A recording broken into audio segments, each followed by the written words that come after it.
மாடி தோட்டத்தில் தாங்க இந்த ரோஜாப்பூ செடி வச்சுருக்கோம். புதுசாக தளிர் வந்திருக்கு, பார்க்கவே அழகாக இருக்குது. இன்னும் கொஞ்ச நாளில் நம்மளுக்கு ரோஜா பூக்கள் கிடைக்கும்.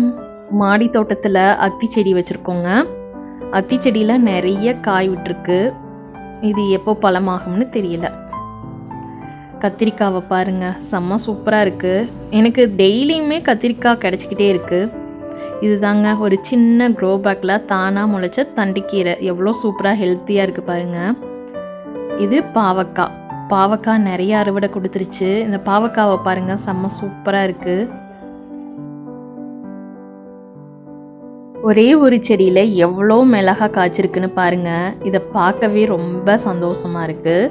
இப்பயே பறித்து சமையலுக்கு பயன்படுத்தலாம் போல் இருக்குது எனக்கு. ஆனால் பறிக்கவும் மனசு வர மாட்டேங்குது. ஒரே ஒரு செடி தான், ஆனால் எவ்வளோ காய் பிடிச்சிருக்கு பாருங்கள். ரொம்ப குட்டி செடி தான். இந்த செடி இன்னும் பெருசானாலும் நிறைய காய் வைக்கும். என்னோட கத்திரிக்காய் செடியை பார்க்கும்போது அவ்வளோ ஹாப்பியாக இருக்குது. இப்போ தான் குட்டி குட்டியாக பூ பூத்துச்சு. மறுபடியும் இதில் பார்த்திங்கன்னா அந்த பூ காயாக மாறும்போது பார்க்கவே அவ்வளோ சந்தோஷமாக இருக்குது. இங்கே பாருங்கள், எவ்வளோ குட்டி குட்டி பிஞ்சு விட்டுருக்கு. இன்னமும் நிறைய பூக்கள் விட ஆரம்பிச்சிருக்கு. என்னோட கத்திரிக்காய் செடிக்கிட்ட நான் பேசுவேன். இந்த கத்திரிக்காய் செடிக்கிட்ட, டேய் சீக்கிரமாக பெருசாக வாடா, உன்னை வச்சு ஒரு ஸ்பெஷல் டிஷ் பண்ணணும்னு சொல்லிகிட்டே இருப்பேன். அதனால தான் போல் இப்போ குட்டி குட்டியாக காய் வைக்க ஆரம்பிச்சிருக்கு போல். நீங்களும் உங்கள் செடிக்கிட்ட பேசுவீங்களா? கண்டிப்பாக கமெண்டில் சொல்லுங்கள். எங்கள் மாடி தோட்டத்தில் ஒரு நாள் ஒரு சின்ன கத்திரிக்காய் விதையை நட்டேங்க. ஒவ்வொரு நாளும் தண்ணி ஊற்றிட்டு அதை பார்த்துக்கிட்டே இருந்தேன். கொஞ்சம் கொஞ்சமாக அந்த கத்திரிக்காய் செடி பெரிய செடியாக மாறுச்சு. அதுக்கப்புறம் பார்த்தா செடி முழுக்க குட்டி குட்டி பூவாக பூத்துச்சு. அந்த பூக்கள் எல்லாம் அதுக்கப்புறம் குட்டி குட்டி பிஞ்சாக மாறுச்சு. அதுக்கப்புறம் அந்த பிஞ்சுகள் வளர்ந்து பலன்னு பெரிய கத்திரிக்காவாக வளர்ந்து நின்றுச்சுங்க. ஒரு சின்ன விதை என் மாடி தோட்டத்தில் இவ்வளோ காய்களை கொடுத்துட்டு ஒரு பெரிய ஆச்சரியம் பண்ணிருச்சு. இது வெறும் கத்திரிக்காய் கதை இல்லைங்க, நம்ம உழைப்புக்கு கிடைச்ச வெற்றி கதை. இந்த கதை உங்களுக்கு எப்படி இருந்துச்சுன்னு சொல்லுங்கள். ஒரு மாதத்துக்கு முன்னாடி நர்சரியில் காக்கரட்டான் செடி வாங்கிட்டு வந்தவங்க. நடவு பண்ணி இப்போ பூ பூக்க ஸ்டார்ட் ஆயிடுச்சு. இந்த பூக்களை பார்க்கும்போது ஜாதி மல்லிப்பூ மாதிரியே இருக்குதுங்க. பார்க்க அவ்வளோ சூப்பராக இருக்குது, ஆனால் வாசனை இருக்காது. எங்கள் மாடி தோட்டத்தில் விதை நடவு பண்ண போகிறோங்க. எங்ககிட்ட என்னென்ன விதை இருக்குதுன்னு பார்த்தீங்கன்னா, வெண்டைக்காய் விதை இருக்குது, முள்ளங்கி விதை இருக்குது, காராமணி பீன்ஸ் விதை இருக்குது, அதுக்கப்புறம் கொத்தவரங்காய் விதை இருக்குது. வாங்க இப்போது விதை நடவு பண்ணலாம். ஆடி பட்டமே வரலை, ஆனால் நாங்கள் ஜூன் மாதத்துலேயே நாங்கள் விதை நடவு பண்ண போகிறோம். ஃபஸ்ட்டு நம்ம வெண்டைக்காய் விதை எடுத்து வெண்டைக்காய் நடவு பண்ணிக்கலாங்க. அதுக்கு தேவையான மண் கலவையும் நம்ம ரெடி பண்ணி வச்சுட்டோம். வாங்க இப்போது விதை நடவு பண்ணுறத பார்க்கலாம். நீங்களும் எங்களுக்காக ப்ரே பண்ணிக்கோங்க. விதைகள் நல்லா முளைச்சி நல்லா ஹெல்த்தியாக இருக்கணும். ரொம்ப ஆழமாக நடாமல் ஓரளவுக்கு மேலேயே நடவு பண்ணிக்கோங்க. அப்போ தான் நம்மளுக்கு விதை ஆழமாக போகாது. தண்ணி ஊற்றும் போது லைட்டாக நம்ம விதை நடவு பண்ணாலே போதும், ஈஸியாக முளைச்சி வந்துடும். வெண்டைக்காய் விதை முளைக்கிறதுக்கு ஒரு 3-4-5 டேஸ் ஆகும். பார்ப்போம் எவ்வளோ நாள் ஆகுதுன்னு நம்ம வெயிட் பண்ணி பார்க்கலாம். ஒரு க்ரோ பேக்குக்கு ஒரு விதை நடவு பண்ணாலே போதுங்க. நிறைய விதைகள் நம்ம நடவு பண்ணால் செடியோட வளர்ச்சி பாதிக்கும், அறுவடையும் நம்மளுக்கு அதிகமாக கிடைக்காதுங்க. ஸோ ஒரு க்ரோ பேக்குக்கு ஒரு விதை நடவு பண்ணாலே போதும். நெக்ஸ்ட்டு கொத்தவரங்காய் விதை எடுத்துக்கலாம். க்ரோ பேக்கில் மண்ணை நல்லா கிளறி விட்டுக்கலாங்க. அப்போ தான் மண் கொஞ்சம் ஃப்ரீயாக இருக்கும், கொஞ்சம் ஈஸியாக இருக்கும். முளைப்பு திறன் விதையோட முளைப்பு திறன் கொஞ்சம் ஃபாஸ்ட்டாக க்ரோத் ஆகி வரும்.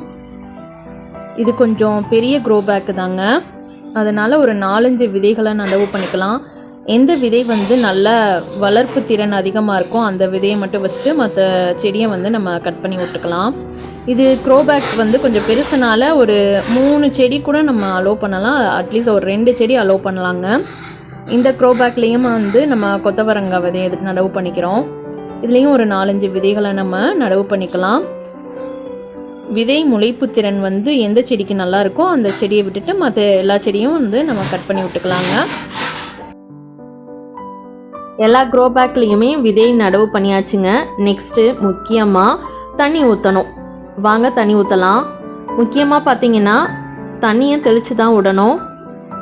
அப்படியே பக்கெட்டில் எடுத்து தண்ணியை ஊற்றினா விதைகள் நகர்ந்து முளைப்பு திறன் வந்து பாதிக்குங்க.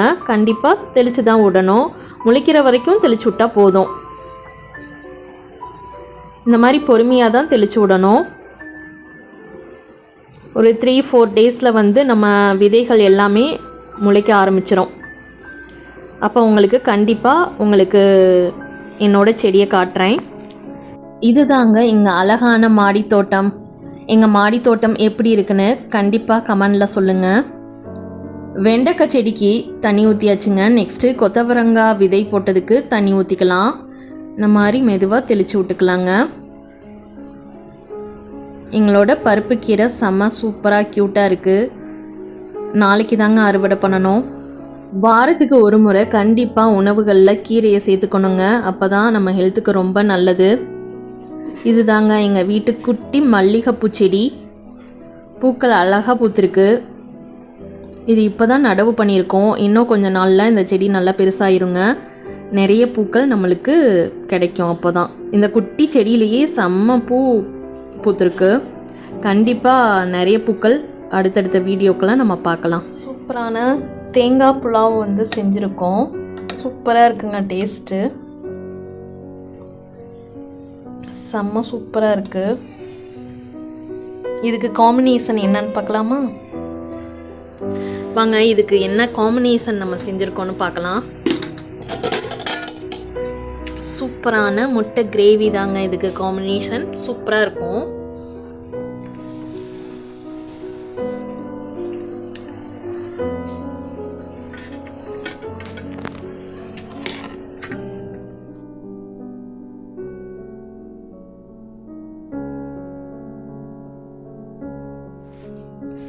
செம்ம சூப்பராக இருக்குது.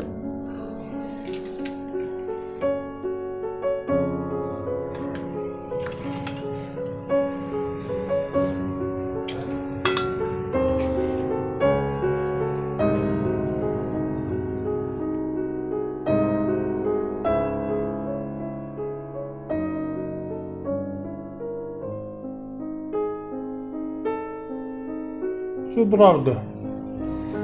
கவி உங்களுக்கு எப்படி இருக்கு? டேஸ்ட்டாக இருக்குது. செம்ம டேஸ்ட்டாக இருக்கா? தேங்காய் சோறுக்கும் முட்டை குழம்புக்கும் செம்ம. தேங்காய் சாப்பாடு ஃபஸ்ட்டா இல்லை முட்டை குழம்பு ஃபஸ்ட்டா? எது ஃபஸ்ட்டு உங்களுக்கு எது பிடிச்சிருக்கு? ரெண்டும் சேர்ந்தாதான் காம்பினேஷன் சூப்பராக இருக்குது. ஆமாம். குழம்பு எப்படி இருக்குது? Gravy super. சூப்பரா? இது ஒரு பைட் எடுத்துட்டு அப்படியே சாப்பிட்டா செம்ம சூப்பராக இருக்கும். பயங்கர சூடாக இருக்குது. உண்மையாகவே சூப்பராக இருக்குங்க. சுடுது, பயங்கரமாக சுடுது. தேங்காய் சாதம் செம்ம சூப்பராக இருக்குது. இது சீரக சம்பா அரிசியில் வச்சுருக்காங்க. கிரேவி வந்து நான் பண்ணேன். இந்த ரைஸ், இந்த தேங்காய் சாதம் வந்து மை சிஸ்டர் வந்து பண்ணாங்க. ரெண்டுமே சூப்பராக இருக்குது.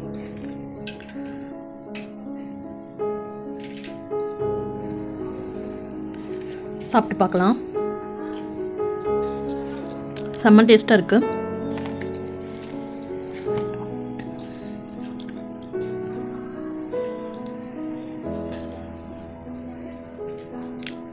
நாங்கள் இன்றைக்கி விதை நடவு பண்ண போகிறோங்க. எங்ககிட்ட பார்த்திங்கன்னா 4 வகையான விதை இருக்குது. என்னென்ன விதைன்னு பார்த்தீங்கன்னா, இது வந்து புடலங்காய் விதை, இது பாவக்காய் விதை, இது வந்து செடி அவரை, இது வந்து குட்டை புடலை விதைங்க. இது வந்து இது வந்து நீளமான புடலை, இது குட்டை புடலை. இன்றைக்கி வந்து புடலங்காய் விதை தான் நடவு பண்ண போகிறோம். வாங்க நடவு பண்ணுறதை பார்க்கலாம். ஃபஸ்ட்டு நாங்கள் விதை நடவு பண்ணுறதுக்கு முன்னாடி இந்த மாதிரி நம்ம க்ரோ பேக்கில் வந்து மண்ணை கிளறி விட்டுக்கலாம். அப்போ தான் கொஞ்சம் மண் வந்து கொஞ்சம் ஃப்ரீயாக இருக்கும்.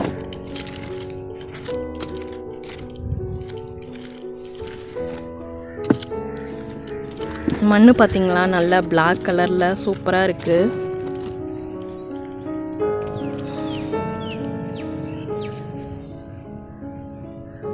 இப்போ வந்து 2 விதை. இது வந்து குட்டை புடலை, இது நெட்டை புடலை, இது குட்டை புடலை.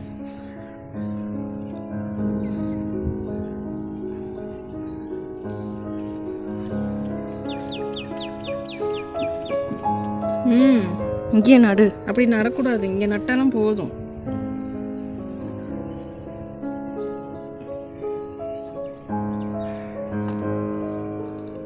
தண்ணியை தெளிச்சு தான் விடணும் முளைக்கிற வரைக்கும். இன்னைக்கு ஆரஞ்சு கலர் ரோஸ் பூத்துருக்குங்க. சூப்பராக இருக்குது. ஆனால் கலர் மட்டும் கொஞ்சம் டிஃப்ரெண்ட்டாக தெரியுது. மற்ற ரோஸ் பிளான்ட்டில் பார்த்தீங்கன்னா நிறைய பூ பூத்து அறுவடை பண்ணியாச்சு. இப்போ நிறைய துளிர் விட்டுருக்குதுங்க. பாருங்கள், கலர்ஃபுல்லாக இருக்குது. எங்கள் வீட்டு கத்திரிக்காய் செடியை பாருங்கள், செம்ம சூப்பராக இருக்குது இந்த கத்திரிக்காய். இந்த கத்திரிக்காயில் கிரேவி வச்சு சாப்பிட்டா செம்ம டேஸ்ட்டாக இருக்கும். வாங்க இன்றைக்கி கத்திரிக்காய் அறுவடையும் நம்ம பண்ணிக்கலாம். ஒரு சில பேர்த்துக்கு கத்திரிக்காய் பிடிக்கவே பிடிக்காதுங்க.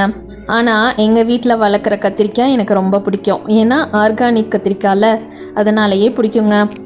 எங்கள் மாடி தோட்டத்தில் 4 வகையான கத்திரிக்காய் நாங்கள் நடவு பண்ணியிருக்கோம். இந்த கத்திரிக்காவை வச்சு சூப்பராக கத்திரிக்காய் பொரியல் பண்ணலாம், கத்திரிக்காய் சாம்பார் பண்ணலாம். இந்த கத்திரிக்காவை வச்சு என்ன வேணாலும் பண்ணலாங்க. நாமளே விளைவிச்சு சாப்பிடும்போது அந்த சுவையே தனிதாங்க. இது வெறும் கத்திரிக்காய் இல்லைங்க, என்னோட அன்பு, உழைப்பு, நம்பிக்கை எல்லாமே கலந்துருக்குங்க. மாடி தோட்டம் வெறும் பொழுதுபோக்கு மட்டும் இல்லைங்க, இது ஒரு அமைதியான ஒரு சூழ்நிலையை நம்மளுக்கு உருவாக்கி கொடுக்கும். நீங்களும் மாடி தோட்டம் போடணும்னு நினச்சிக்கிட்டு இருந்தா உடனே ஆரம்பிங்க. என்னோட எல்லா டிப்ஸும் நான் உங்களுக்கு கண்டிப்பாக சொல்கிறேங்க. ஒரு கத்திரிக்காயை செடியில் இருந்து எடுக்கும்போது ஒரு பொக்கிஷத்தை கையில் எடுக்கிற மாதிரி இருக்குங்க. பாருங்க, என்ன ஒரு பளபளப்பு, என்ன ஒரு வடிவம். இந்த மாதிரி கத்திரிக்காயை கடையில் பார்க்க முடியுமாங்க? நாமளே வளர்த்தனால இதில் எந்த ஒரு ரசாயனமும் இல்லைங்க. முழுக்க முழுக்க இயற்கையான ஆரோக்கியமான கத்திரிக்காங்க. நீங்களும் உங்கள் வீட்டு மாடி தோட்டத்தில் கண்டிப்பாக ஏதாவது செடியை வளர்த்து உணவுகளில் சேர்த்துக்கோங்க.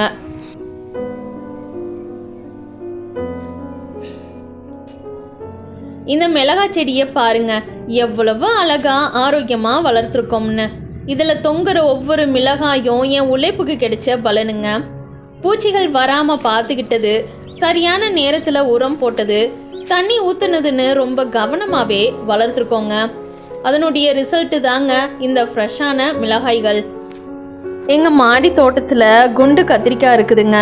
வாங்க பார்க்கலாம். இங்கே பாருங்கள், எவ்வளோ அழகாக இருக்குது. பளபளன்னு பச்சை கலரில் கத்திரிக்காய் காய்ச்சிருக்கு. நிறைய காய் காய்ச்சிருக்குங்க. இங்கே பாருங்கள், செம்ம க்யூட்டாக இருக்குது. இந்த கத்திரிக்காயில் நம்ம சாம்பார்லாம் வச்சு சாப்பிட்டா செம்ம சூப்பராக இருக்குங்க.